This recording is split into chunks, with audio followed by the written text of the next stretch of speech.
Сәлем ханымдар, бүгін мен сіздерге Oriflame компаниясының бижутериялы әшекейлері жайында айтатын боламын. Жалпы қыздар, аксессуар бұл жай ғана әшекей емес, бұл сіздің стиліңіз, сіздің энергияңыз, сіздің көңіл күйіңіз.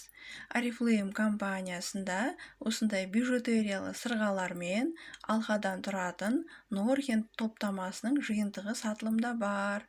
Осындай дара сырғалар және де осындай дара алқалар сатылымда бар. Осындай аксессуарлар нәзіктігімізді, сұлулығымызды толықтырып, образымызға бірден талғам қосады. Дизайны стильді, сапасы жоғары, нәзік, таққан кезде сырғалары өте жеңіл болып келеді. Күнделікті киімге де, кешкі образға да мінсіз үйлеседі. Oriflame компаниясының аксессуарларымен әр күніңіз ерекше өтеді.